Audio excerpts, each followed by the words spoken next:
Bienvenue dans mon école de l'art de vivre où nous allons travailler ensemble sur votre âme.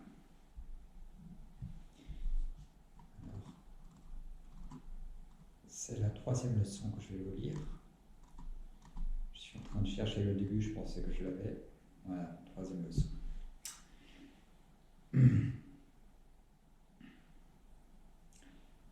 L'obsolescence programmée, y songez-vous parfois? Je dois sans cesse remplacer des appareils. Au cours des derniers 12 mois, il y a eu une cuisinière, 2 lave-vaisselle, un micro-ondes, 2 téléphones portables et un ordinateur. Une grande part de ces appareils ont été achetés au cours des derniers 24 mois. Donc ils sont encore sous garantie, une partie, pas tous. Qu'y a-t-il de philosophique? On nous apprend de nous contenter de l'utile. Mais l'utile, sauf si vous vouliez vivre sous un pont, et même alors, se compose de beaucoup de choses. En outre, ce gaspillage de ressources est gravissime pour l'environnement et coûte cher. Que faire quand rien n'est construit pour durer? Quand vous devez tout remplacer 24 mois après l'achat? Parfois même moins.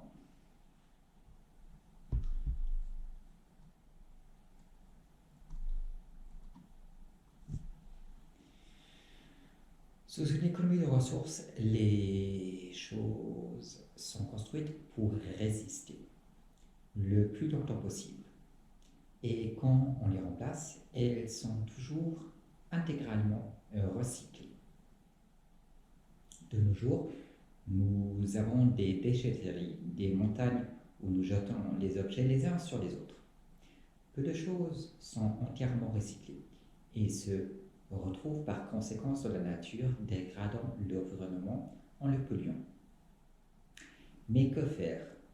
Nous ne vivons pas sous une économie de ressources, telle que définie par Jacques Fresco, mais sous le capitalisme qui invente tous les jours de nouveaux procédés afin de nous pousser vers une consommation toujours croissante, incessante.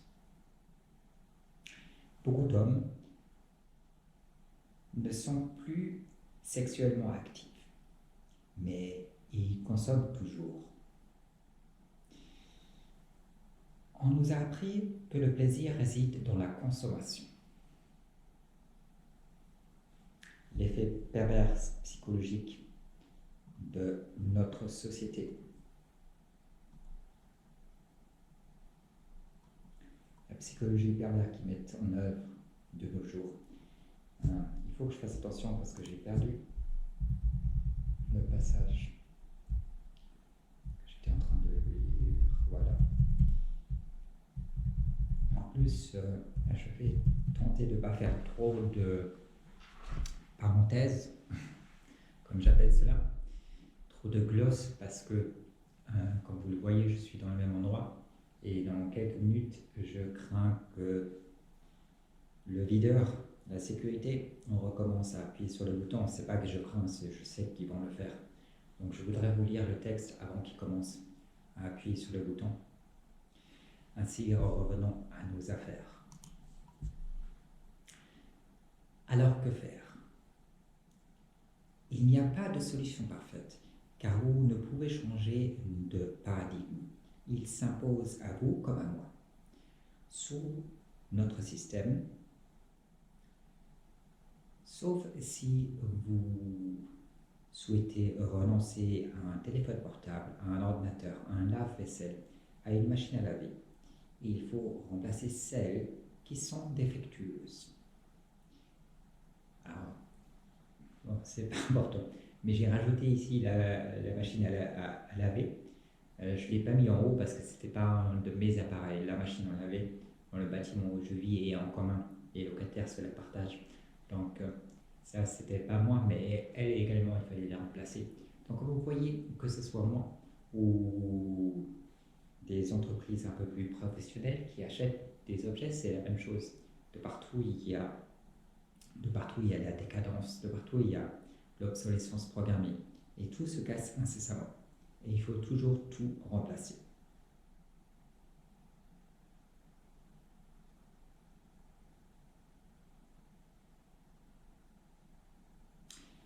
Personnellement, en tant qu'esclave de notre système, donc que faire? Personnellement, en tant qu'esclave de notre système, je remplace les appareils défectueux car sans eux, je dois accomplir manuellement ces tâches. Et cela me prendrait beaucoup de temps et d'efforts. Je désire accorder mon temps à des choses plus importantes qui puissent me rapprocher du bonheur, telles que la philosophie.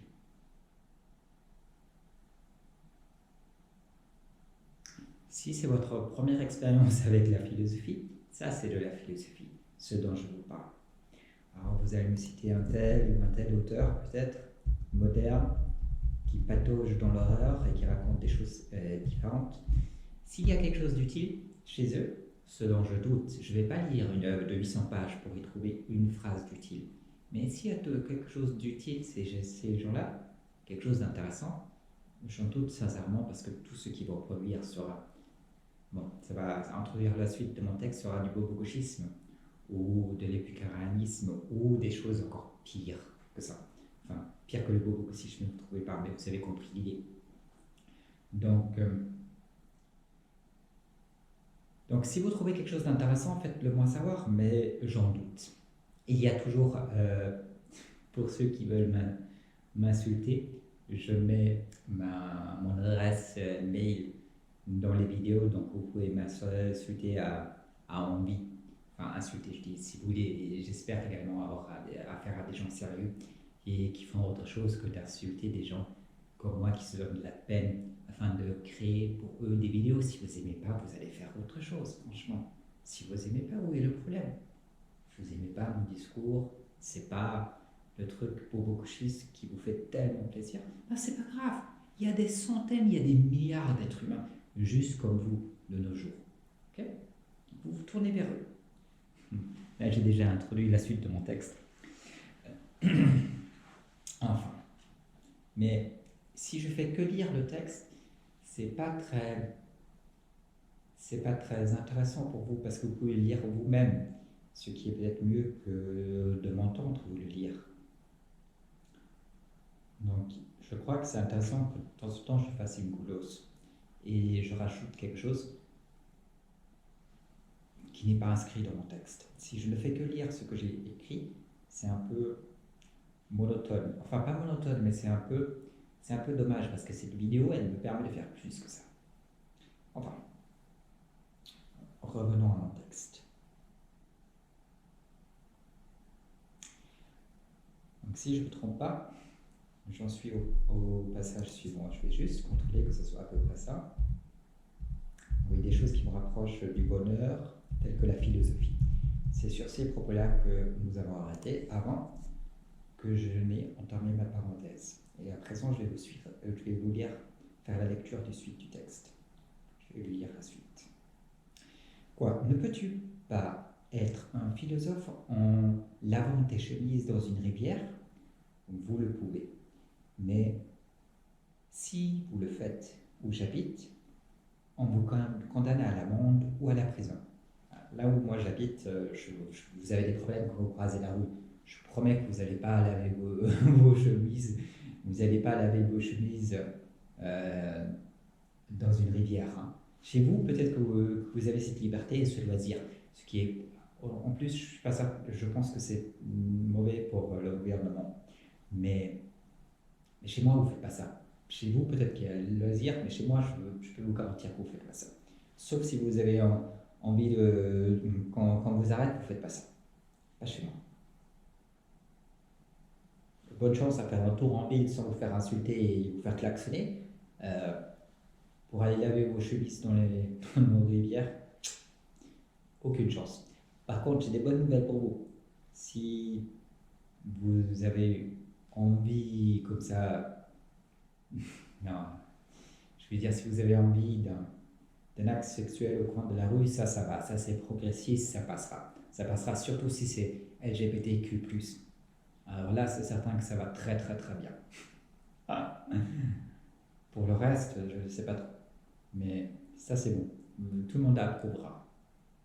Quand j'ai vu cette vidéo de deux gars qui ont un rapport dans la rue, ça m'a choqué. Enfin, choqué. Je veux dire, j'ai trouvé ça dérangeant. Je me suis dit, mince, je voudrais vraiment pas avoir un tel spectacle sous nos yeux et je sais que je risque là-bas. C'est pas une question de homophobie, hein, c'est pas ça. C'est juste euh, le comportement des gens qui se croient vraiment tout permis. Que ce soit vous agresser, que ce soit violer vos enfants, que ce soit avoir un rapport dans la rue, ils se croient de nos jours absolument tout permis. Je sais pas pourquoi, à chaque fois que je suis ici, je parle de ça. Ça doit être cet endroit avec les vitres qui est bizarre et qui me donne ces trucs. On se dirait, voilà, bon. Ah, on dirait que je suis une excusez-moi de l'expression, mais on dirait que je suis une prostituée à Amsterdam, derrière une vitre. Bon, ouais, mais nos architectes modernes, c'est ceux qu'ils aiment. Des petites boules où tous les gens qui passent, tous les gens qui viennent dans un endroit puissent vous voir. C'est ceux qu'ils aiment, c'est ceux qui pensent qu'être bien. Je pense que ça a des avantages, hein.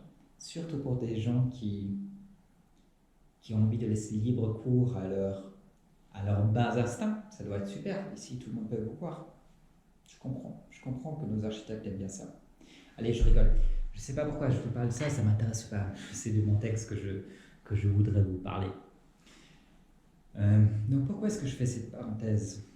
Je ne sais même plus. Quoi? Ne peux-tu pas être philosophe en lavant tes chemises dans une rivière? Donc voilà pourquoi. Parce que laver les chemises dans une rivière, vous allez en prison, mais pour tout le reste, ça va très très très bien. C'est progressif, c'est une chance pour nous. Voilà pourquoi j'ai fait le rapport. Ok, je suis d'accord, c'est peut-être pas très drôle. Vous savez, on ne peut pas être drôle quand on veut. C'est, ça dépend des moments. Donc la philosophie, le stoïcisme n'exige pas de vous que vous soyez bourreau de vous-même. Vous pouvez recourir aux machines afin qu'une partie du travail abrutissant dont vous devez vous acquitter soit accomplie par elles. Mais notre monde profondément anti-philosophique, anti-stoïque, est très peu compatible avec nos doctrines, puisqu'il nous pousse par tous les moyens au vice. Même l'économie y est interdite. Donc quand je parle d'économie ici, c'est de faire des économies. C'est dans ce sens-là que j'utilise le terme l'économie est interdite. Voilà. Lire mon texte, ça me permet de vous expliquer également des choses. N'est-ce pas? Parce que vous pouvez le lire vous-même. Et je pense que peut-être que je ne sais pas ce que vous préférez, que l'auteur vous lise son texte ou que vous lisez vous-même. Je pense qu'il y a des gens qui préfèrent la lecture. Donc si vous préférez la lecture, faites ça. Si vous avez envie que je vous entretienne durant quelques minutes, écoutez-moi. Je fais de mon mieux afin... je vais juste contrôler que je ne suis pas en train de... Ah ouais. Alors tout le monde nous pousse au vice, oui, c'est par là où j'ai terminé. Je fais de mon mieux afin de me passer de tout ce dont je puis me passer. Telle qu'une voiture. Mais je n'ai pas renoncé à tout. Et je ne puis rien contre l'obsolescence programmée. Donc mon idée ici, c'est simplement que même si vous n'approuvez pas, le système est toujours ce qu'il est et vous devez faire avec. Donc je puis être entièrement contre l'obsolescence programmée et plein d'autres choses, telles que le bobocochisme. Moi, je suis pour une grande tolérance face notamment aux homosexuels. Je ne vous dis pas qu'il faut les passer à tabac, hein, mais entre ne pas les passer à tabac et nous expliquer que c'est progressiste, que c'est le progrès, de les voir s'accomplir dans la rue, il y a quand même une marge. Hein. Donc c'est juste ça. Je peux être contre certains excès de notre société, mais que je sois pour ou contre, ça n'intéresse personne. Personne. Personne. D'accord. Donc, donc, je n'ai pas d'impact là-dessus. Je peux vous parler, peut-être que vous avez envie de m'écouter, mais je n'ai pas d'impact sur ce qui se produit. En réalité, très peu de gens m'écoutent. Donc je n'ai vraiment pas d'impact sur notre monde. Si c'était moi qui décide, ce ne serait pas ça. Si c'est moi qui décide, nous vivons tous à un niveau le plus élevé possible et on prend soin des gens. On les soigne, on leur vient en aide, on n'enferme personne dans une prison, il n'y a pas de guerre, il n'y a pas de pauvres. D'accord. Tout le monde aura un niveau de vie extrêmement élevé, beaucoup plus élevé que moi ou vous l'avez. Cela même si vous êtes l'homme le plus riche de la planète. Je peux vous garantir que sous une économie de ressources, mon niveau de vie à tous, il va monter au ciel. Et tout sera tellement mieux, tellement plus performant. Je veux dire, quand je vais voir un médecin, c'est comme Jacques Fresco le disait.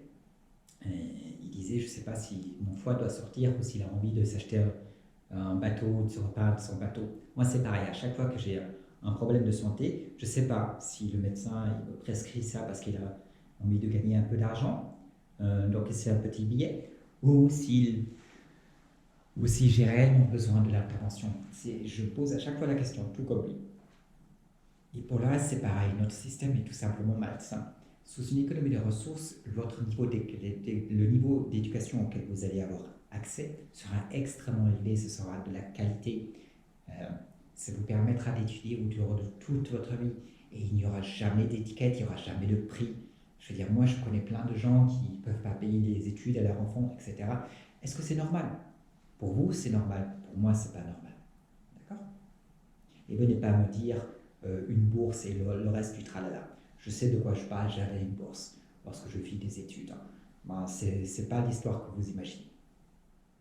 J'ai dû faire un procès à l'État pour obtenir la mienne et je vous promets que j'ai eu de la chance de l'emporter. Il y a beaucoup de gens qui ne réussiront pas. Donc venez pas me raconter que tout va bien. Souvent, tout va mal. Okay? Vous voulez savoir comment ça se passe quand ça se passe mal? D'après moi, mal, parce que les avis sont partagés sur ce sujet. Vous voulez savoir comment ça se passe? Vous avez 2 francs par jour. Vivez avec 2 francs par jour. Payez votre électricité, allez manger, envoyez vos enfants à l'école avec 2 francs par jour. Voilà ce que vous avez quand ça se passe mal. Des gens comme Bill Gates et autres vous racontent que c'est une histoire de succès inouï, mais 2 francs par jour. Vous imaginez la fortune? Vous imaginez la chance qu'ont ces gens-là? Exactement comme l'anthropologue qui lui a répondu, si tu penses que c'est bien de vivre avec 2 francs par jour, vis avec 2 francs par jour. C'est facile d'être un des hommes les plus riches de la planète et de nous faire la morale, de nous expliquer comment nous devons vivre. Okay? Toi, tu vis avec des centaines de millions et tu me dis que moi, je dois vivre avec 2 francs par jour? C'est quoi la blague? Mais franchement, c'est quoi la blague? À quel point est-ce qu'on peut se foutre de la gueule des gens? Et il pense bien faire, il est psychopathique. Mais comme tous les bobochistes, ils sont tous psychopathiques. Alors tu vas me dire, tu es en train de me raconter que tous les êtres humains de nos jours sont psychopathiques. Je suis désolé. Quand vous voyez la souffrance d'autrui, quand vous approuvez la souffrance d'autrui, quand vous avez des troupes qui vont tuer des gens et vous faites le petit drapeau comme ça, vous dites waouh, les troupes rentrent, bien joué, vous avez tué des gens à l'autre bout de la planète, waouh, on est content, on est fiers de vous, on va vous donner des médailles. Mais vous pensez réellement être sensé au niveau de l'esprit, censé? Qu'est-ce que vous voulez que je vous dise quand vous voyez la souffrance des gens? Vous n'êtes pas supposé de vous réjouir. Quand vous voyez des gens vivre avec moins de 2 francs par jour, okay, vous n'êtes pas supposé nous raconter que c'est une histoire de succès inouï. Je suis désolé, revenez sur Terre, réveillez-vous, sortez de votre boule de cristal. Commencez à être capable de ressortir la souffrance d'autrui. On a fait une expérience simple avec des singes. Vu le temps que je prends, la parenthèse que je fais, je ne vais jamais arriver au bout de mon texte avant que le mec il commence pas à klaxonner, mais à appuyer sur le bouton. Parce qu'il commence 45 minutes avant la fermeture, comme je vous l'ai dit, ce qui est parfaitement normal, bien sûr. Bien sûr. Donc, qu'est-ce que je disais? L'expérience avec les singes. Donc, vous avez un singe, non, c'est même pas un singe. Qu'est-ce que c'est? Je ne sais plus ce que c'est, si c'est un être humain ou un singe. Mais vous avez un être humain, je crois que c'était un être humain. dans une pièce et une personne dans l'autre pièce qui est en train de souffrir. Ok. Et en fait, on était en train d'enregistrer la souffrance d'une personne. Et l'autre personne regarde la personne souffrir. Et on était en train d'enregistrer l'activité cérébrale lorsque vous êtes exposé à la souffrance. Et on s'est rendu compte entre la personne qui souffre et celui qui regarde, il y avait la même activité cérébrale. Autrement dit, la personne, simplement en regardant, elle était en train de souffrir avec la personne qui souffre. Alors au début, les scientifiques pensaient que la machine était en panne, parce qu'ils ne comprenaient pas pourquoi la personne qui souffre avait la même activité que la personne qui ne souffre pas. Puis ils ont compris qu'il y avait une capacité chez l'être humain extrêmement élevée de sentir la souffrance d'autrui et de pâtir avec lui. D'accord. Et quand vous pâtissez avec une autre personne, quand vous voyez quelqu'un dans la rue et qui a faim, il est normal de lui apporter à manger. Il est normal d'éduquer nos enfants. Il est normal de faire en sorte que nos vieillards aient un toit sur la tête. Ce n'est pas normal, d'accord, de nous raconter que tout cela, c'est absolument nécessaire parce qu'on ne peut pas faire une omelette sans casser les œufs et autres inepties. Okay. L'être humain a la capacité philosophique, a la capacité intellectuelle de vouloir le bien, non seulement de soi-même, mais également des autres. Et philosophiquement parlant, ce qui peut arriver à une autre personne peut vous arriver. Donc arrêtez d'être psychopathique et de me raconter que la souffrance d'autrui, c'est super génial, c'est une chance pour nous, je sais pas quoi. Le genre de discours que vous connaissez, hein, de discours, je sais pas comment le dire autrement, il y a des termes pour cela, mais des discours d'hommes psychopathiques. Il y a d'autres termes, mais je pense que vous avez compris de quoi je désire parler.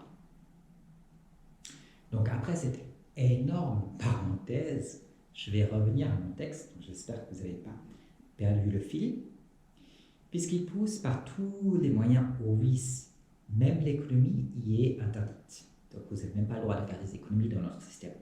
Je fais de mon mieux afin de me passer de tout ce dont je puis me passer telle une voiture. Mais je n'ai pas renoncé à tout. Et je ne puis rien contre l'obsolescence programmée. Ni contre les psychopathes qui vous racontent que c'est bien de vivre avec 2 francs par jour. Moins de 2 francs par jour, parce qu'on y arrive, pour arriver à 2 francs par jour, en fait, c'est tricher. C'est trop, il faut dire la vérité, c'est trop. Donc en réalité, c'est beaucoup moins que ça. C'est 1,75 franc, c'est peut-être 1,80 franc. Mais voilà, 2, non, quand même pas. On ne va pas aller aussi haut. Franchement, il faut revenir sur terre quand même. 2 francs, tu rigoles ou quoi? Non. Moi, à des centaines de millions. Mais lui, 2 francs, non, il ne faut pas être comme ça. Non, il ne faut pas être comme ça. Et ça, c'est les mécènes. Eux, les gens, quand ils se lèvent tous, ils disent oh, bravo.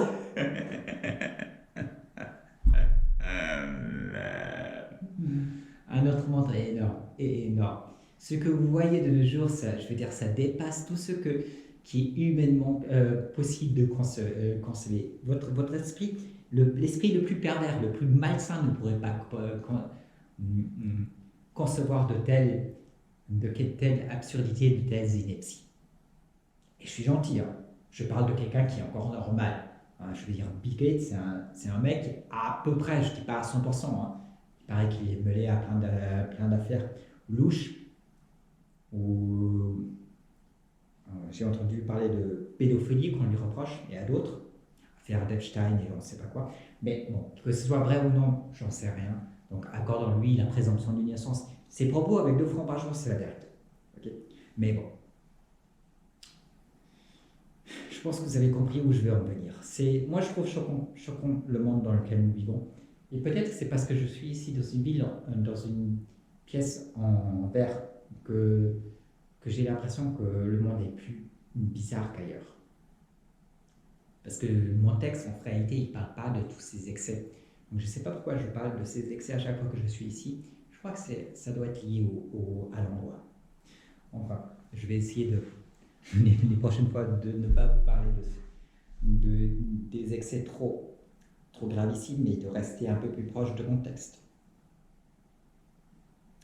Donc j'ai fait de mieux afin de me passer de tout ce dont je puis me passer telle qu'une voiture. Mais je ne puis pas renoncer à tout. Je ne puis rien contre l'obsolescence programmée. Il faut interdire ce genre de procédé. Et les objets que nous construisons devraient durer non pas 2 ans, mais 5, voire 10. Donc là, je parle de la garantie que je voudrais voir s'étendre non pas sur 2 ans, mais sur 5 ans, voire 10 ans, afin que ceux qui produisent soient contraints de faire durer leur objet.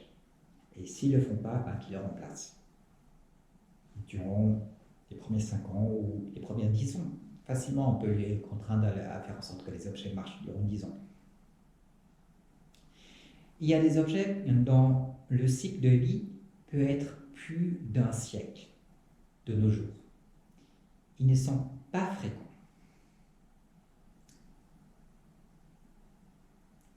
Qui peuvent durer plus d'1 siècle. De nos jours, ils ne sont pas fréquents. Pensez-vous de tout ce que... Passez-vous de tout ce que vous pouvez et essayez de consommer le moins possible. Comme nous usons de procédés criminels contre les hommes et l'environnement, cela sera toujours beaucoup plus que vous ne le souhaitez. Je ne dis pas en tant que philosophe, mais simplement si vous avez gardé un peu de bon sens. Donc même si vous essayez de consommer moins, ce sera toujours beaucoup. Cela, je ne le dis pas simplement si vous êtes philosophique comme moi. Donc moi, je désire avoir le moins possible, mais également si vous ne l'êtes pas. Je veux dire, ce sera toujours beaucoup, même si vous essayez de moins consommer. Comme je dis, j'ai donné la liste de toutes les choses de nos jours, on n'a pas envie de se passer. Donc ce sera toujours beaucoup, même si vous essayez de moins consommer. Mais il faut néanmoins éviter les excès. Même si ça ne change rien au système dans lequel nous vivons, je suis pas naïf à ce point de vous dire que j'ai une solution pour le système. Sous le capitalisme, il n'y a pas de solution pour le système. Par contre, si vous passez à une économie de ressources, le problème est réglé. À vous de savoir ce que vous voulez. Je ne connais personne qui souhaite toujours tout remplacer et qui a pu conserver la raison. C'est de la folie pure. Mais notre monde, notre Dieu de la croissance l'exige.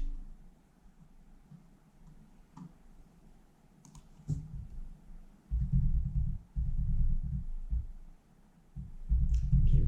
J'ai toujours des problèmes à faire passer une page à l'autre parce que le texte est écrit sur l'ordinateur. Donc excusez-moi, mais voilà la suite. Cela est concernant. Mais vous devez accepter la situation telle qu'elle est, puisque vous ne pouvez la modifier. Si vous le pouvez, que faire? Mettez en prison tous ceux qui y œuvrent incessamment, vers une consommation toujours croissante, à commencer par nos politiciens. Alors j'ai fait une petite erreur lors de la phrase, je vais juste vous la relire pour voir, parce que j'ai mis un Y de trop. Donc je vais juste la relire pour voir si cette fois-ci elle est grammaticalement juste. Mettez en prison tous ceux qui œuvrent incessamment vers une consommation toujours croissante, à commencer par nos politiciens. Avez-vous toujours envie de changer notre monde? Ou préférez-vous être un bon petit consommateur, un bon petit esclave? Élire vos représentants et soutenir que tout va bien quand tout va mal. Cela s'appelle être un bobo gauchiste. Voilà ce que nous sommes presque tous de nos jours. Même ceux que vous appelez nazis sont à mon sens encore bien bobo gauchistes. Même les plus grands nazis que vous mettez en prison pour leur idée nationale socialiste, parce qu'aujourd'hui vous n'avez pas le droit d'être pour la nation et socialiste, vous n'avez que le droit d'être bobo-gauchiste, que le droit d'être pour ce qui vient d'ailleurs, jamais le droit d'être pour vos enfants ou vos parents ou vos proches, ou votre communauté. Ça, c'est interdit. Soyez cela et vous êtes un nazi. Moi, d'ailleurs, avec les discours que je vous ai tenus, je suis au moins un nazi et au moins un homophobe. Quoique, je suis l'homme qui persécutera le moins euh, euh, des homosexuels ou le moins possible des étrangers. C'est pas du tout de ça que je vous parle. Et je suis pas en train de faire une théorie raciste où je classe, où je dis que un homme blanc est toujours supérieur à un homme noir ou des choses comme ça. Je sais qu'il y a des hommes noirs très intelligents. Donc c'est pas du tout de ça que je vous parle. Mais vu mes propos que j'ai tenus, je suis tout ce que vous voulez. Je suis absolument tout ce que vous voulez. Donc voilà. Donc pour en revenir à mon texte, il y a du monde qui passe autour de moi et ça me captive et ça fait en sorte que je perds le fil de mes pensées. Enfin, pour revenir à mon texte, on était en train de parler des nazis. Et d'après vous, malgré le fait que je sois un homme stoïque, philosophique, d'accord, je veux dire, il y a plus, et déjà ça, c'est la tolérance même. Qu'en plus, je suis pour une économie de ressources, c'est-à-dire que n'importe quel peuple, je vais l'élever au niveau le plus élevé possible. Hein, chez moi, il n'y a pas de discrimination. Il n'y a pas il n'y a pas du SWAT. Il y a pas, vous exploitez pas d'autres races afin qu'ils vous font des t-shirts et des chaussures pas chères. Hein, il n'y a pas de ça. Il n'y a pas de ce genre de, de section où des populations entières sont vos esclaves modernes, hein, et doivent vous servir pour je sais pas, 50 francs par mois, peut-être moins, 20 francs, 30 francs, 10 francs, on ne sait pas. On ne sait pas. Des enfants même qui travaillent parfois, qu'est-ce que ça veut dire que ça? C'est des Asiatiques, ça veut rien dire. Tu dois laisser faire, tu dois laisser faire. C'est une chance pour eux de pouvoir faire quelque chose. D'accord, bien sûr. Bien sûr. Si ça c'est une chance, ben vous allez travailler pour eux. Comment est-ce que ça s'appelle Foxconn, l'entreprise? Si c'est une chance de travailler pour Foxconn, vous allez travailler pour Foxconn. C'est aussi simple que ça. Je ne sais pas si elle s'appelle comme ça. Foxconn. Enfin, vous savez, la grande entreprise en Chine qui, qui produit notamment votre iPhone.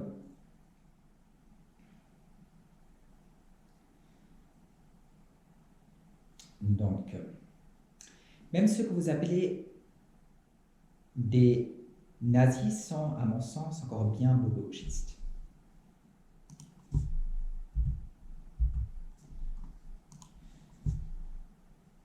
Alors, ce courant s'est tellement imposé que je ne crois pas que vous allez, à part moi, votre philosophe stoïque, trouver une seule exception de nos jours.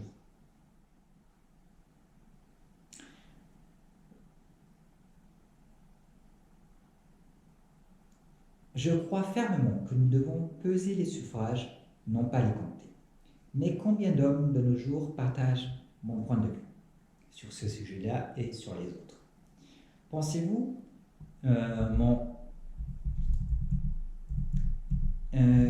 pouvez-vous m'en citer un seul qui est stoïque et non pas un épicurien, ou ce qui, à mon sens, est encore pire, un bobo-gauchiste? Parce que les épicuriens, ils ont encore dit deux, trois choses de sensé. Par contre, les bobo-gauchistes, alors là,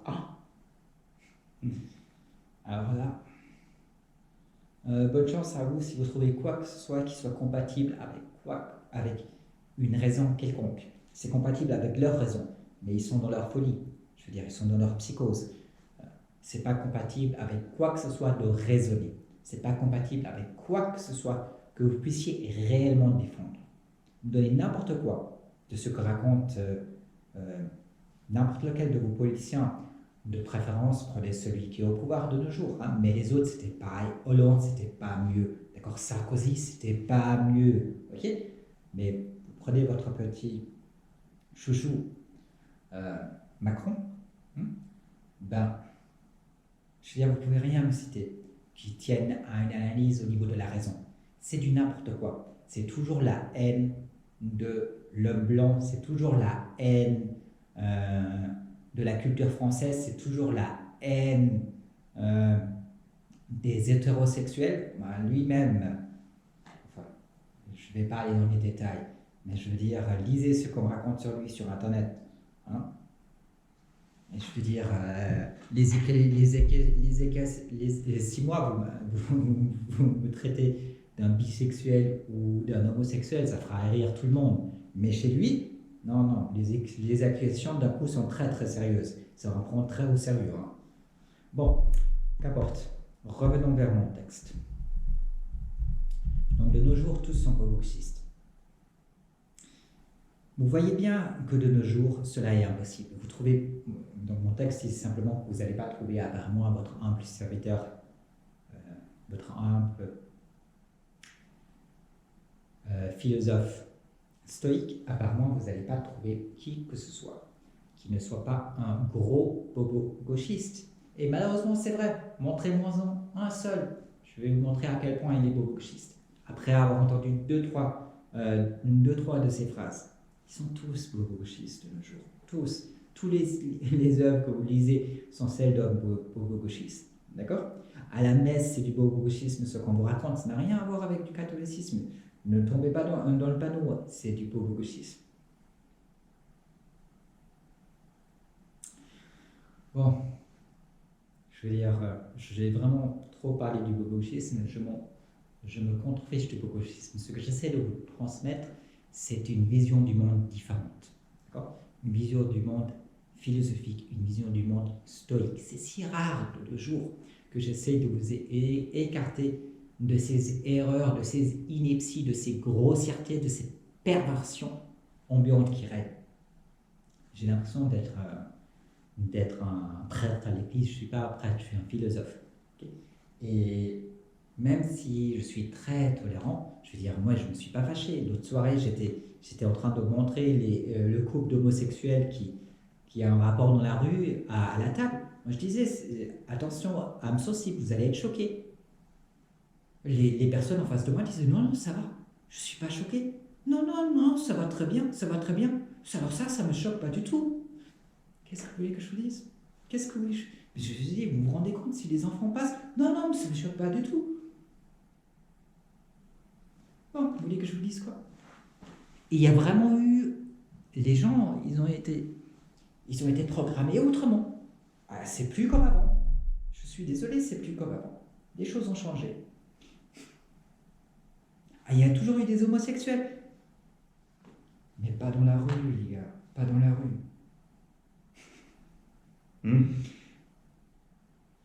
Vous voyez bien que de nos jours, cela est impossible de trouver quelqu'un qui n'est pas bobo-gauchiste. Je vous mets au défi, prouvez-moi quelqu'un qui n'est pas bobo-gauchiste. Raison pour laquelle vous devez vous désabonner tout de suite à ma chaîne et vous abonner à celle de Macron ou n'importe quel autre politicien, afin qu'il vous inculque ses inepties et vous pousse à la consommation. Voilà, ça c'est un discours que vous aimez bien. Moi j'ai plusieurs chaînes sur Internet, je fais plusieurs choses. Il y a des chaînes d'analyse économique, je touche parfois aussi les choses externes. Okay, très sérieuses d'analyse économique où j'analyse des graphiques et le marché, le cours, le prix. Okay, il y a des chaînes, j'ai une chaîne de panorama et j'ai une chaîne où je montre de revues en fait, de produits, quand quelque chose ne marche pas, ou une chaîne technologique.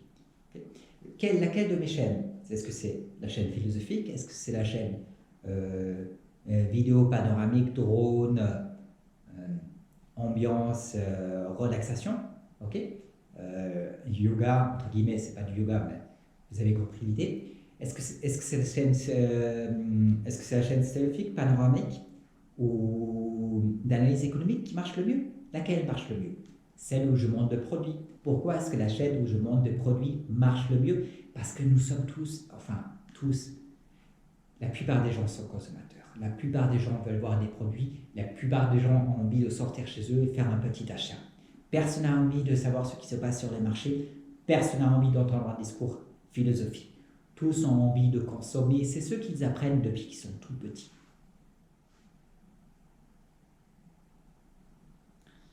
Raison pour laquelle vous devez vous désabonner tout de suite à ma chaîne et vous abonner à celle de Mako ou n'importe quel autre politicien, afin qu'il vous inculque ces inepties et vous pousse à la consommation. Et la sentence du jour, que vas-tu nous dire aujourd'hui? Car je ne suis pas venu afin que tu me parles des bobogauchistes. Cela ne m'intéresse. Si cela m'intéressait, j'allumerais la télé. Je trouve que tu as raison, n'allume pas la télé. Et effectivement, il ne faut pas parler trop de ces gens-là.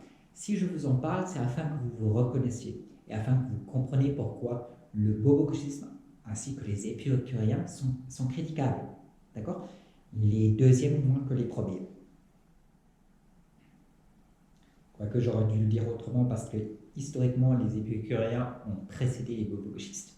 Enfin, avant de clôturer cette lettre, laissez-moi vous dire que je suis au courant que mon système audio à l'extérieur n'est pas encore à la hauteur de mes attentes, que j'y travaille.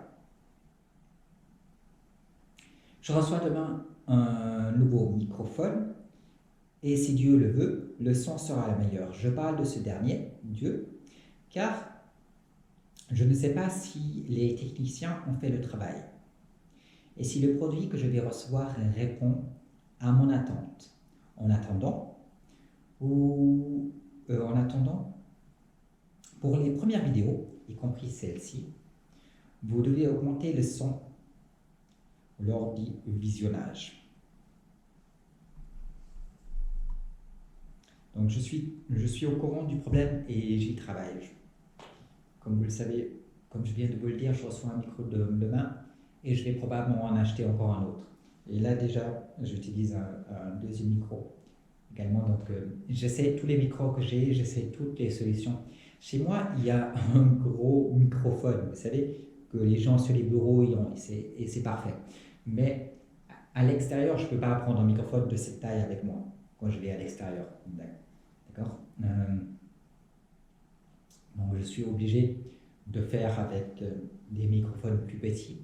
Et malheureusement, la qualité du son pour l'instant n'est pas encore à la hauteur. Alors je reçois un microphone demain, il paraît que c'est bon, on verra.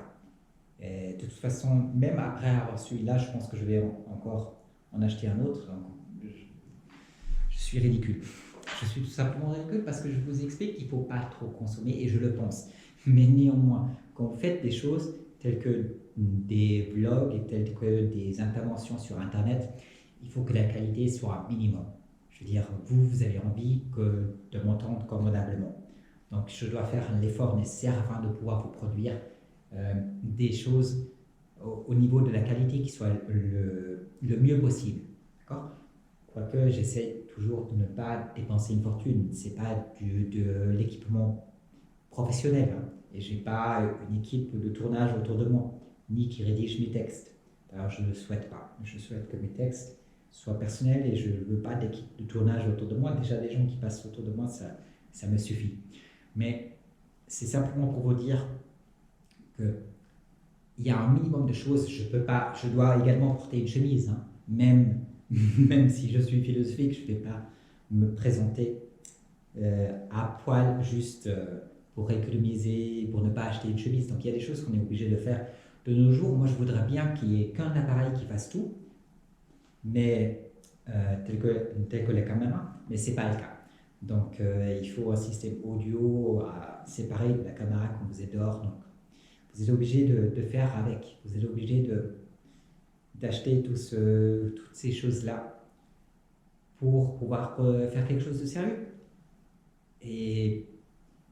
Et comme ça me permet de parler de philosophie, je trouve que c'est acceptable. Tout comme c'est acceptable, si vous aimez la littérature, de vous acheter des livres. N'allez pas dans des excès. N'ayez pas des bibliothèques géantes où il y a 400 000 ouvrages quand vous ne pouvez même pas lire les titres de tous ces ouvrages. Il faut revenir à quelque chose de sensé.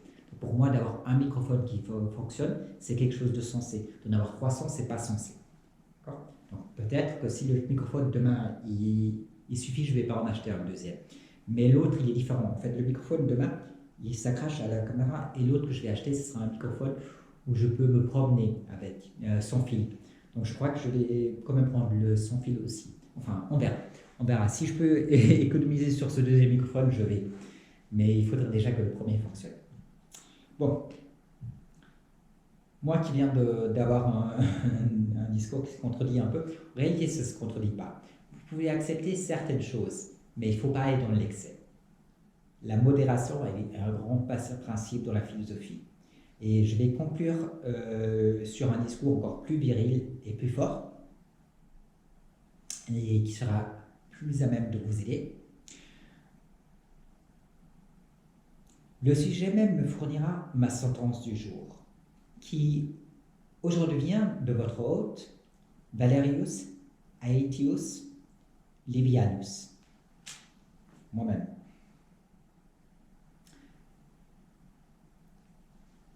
Pour que la fortune ait moins de prise sur nous, il faut réduire notre bagage. Ainsi, je vous recommande de posséder le moins d'objets possible, car ils ne feront que vous encombrer et vous détourneront de la philosophie. Et surtout, je rajoute ça, c'est pas écrit dans mon texte, mais surtout évitez les objets clinquants. D'accord ? Surtout évitez ceux que les gens aiment voir, ceux qu'on achète pour la montre. Ça, c'est la première chose que vous devez supprimer. Ensuite, le reste. Moi, par exemple, si j'ai ce micro-là, un micro dans la caméra, un micro sur mon téléphone, un micro sur mon ordinateur, et que la plupart de ces micros ne fonctionnent pas, c'est simplement ridicule. Mais la faute n'est pas vraiment à moi. La faute est à notre système. Pourquoi est-ce qu'on n'a pas été capable de mettre directement un microphone convenable dans cette caméra? Pourquoi est-ce que je dois en plus acheter un microphone? Non seulement je dois acheter un microphone, mais pour vous faire rire. C'est l'obsolescence programmée, etc. Et les autres systèmes. Je dois en plus acheter un câble qui est aussi cher que la caméra, juste pour relier la caméra au microphone. C'est énorme quand même. C'est énorme, les gars. C'est énorme. Je veux dire, tous ces systèmes-là, pourquoi est-ce que le câble, pourquoi il ne peut pas y avoir une prise jack, une prise normale audio, telle qu'ici? Pourquoi il ne peut pas y avoir ça sur la caméra? Alors il peut. Mais si vous mettez ça sur la caméra, ils ne peuvent pas vous vendre un câble qui coûte une fortune afin que vous puissiez brancher votre caméra externe dessus. Et est-ce qu'ils savent que vous allez acheter un câble pour une caméra? Bien sûr, ils savent, parce que la caméra, l'audio qu'ils ont foutu dans la machine est pourri. Donc, ils sont certains que tous les blogueurs, tous les gars qui ont envie de faire des interviews sont obligés d'acheter un microphone externe. Tout ça, c'est pour vous expliquer que nous vivons à une époque de consommation. Et vous achetez un appareil, vous devez en acheter un deuxième, un troisième, un quatrième.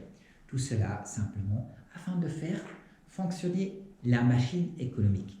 Parce que tout cela peut être intégré dans un seul objet que vous achetez et vous n'avez pas besoin de vous prendre la tête. Vous n'avez pas besoin de perdre du temps. Vous n'avez pas besoin de rajouter des appareils sur des appareils sur des appareils. Ok, je crois que c'est tout pour aujourd'hui. Je vous remercie beaucoup. J'espère que vous prenez ma sentence à cœur, qui fut la suivante. Pour que la fortune ait le moins de prise sur nous, il faut réduire notre bagage. Essayez, comme moi, de réduire ce bagage au maximum afin que vous vous portiez mieux. Merci d'avoir visionné cette vidéo et à bientôt.